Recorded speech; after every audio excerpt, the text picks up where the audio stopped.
স্বর্ণ কিশোরী সূর্য কিশোরদেরকে নিয়ে, তখন এই চ্যানেলটিতেই, চ্যানেল আইতেই আমরা শুরু করেছিলাম এই যাত্রা 2012 সালে।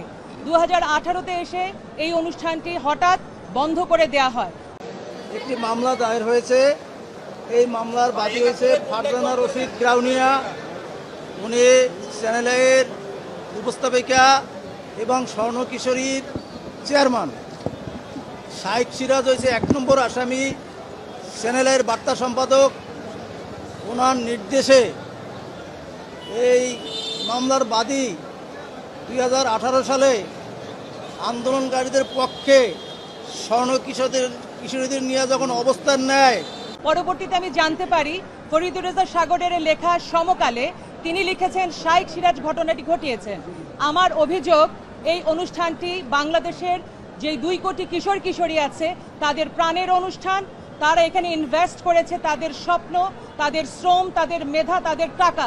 এই অনুষ্ঠানটি বিনা বাক্যে, এটা ফরিদুর রেজা সাগরও বলেছেন, বন্ধ করে দেবার অধিকার কোনো মিডিয়ার নেই। সুতরাং আমার দাবি অনুষ্ঠানটি আবারও শুরু হবে একই চ্যানেলে, এবং অন্যান্য চ্যানেলও যদি আমাদের সহযোগিতা করে কিশোর কিশোরীদেরকে নিয়ে আমরা অনুষ্ঠান করতে চাই। তখন এই আন্দোলনকারীদের বিপক্ষে থাকিয়া ওনার স্বর্ণ কিশোরী বন্ধ করে দেয় এবং ওনার ওইখানে যে চাকরি ছিল, চাকরি থেকে বিনা নোটিশে ওনাকে আর চাকরি ফেরত দেয় নাই।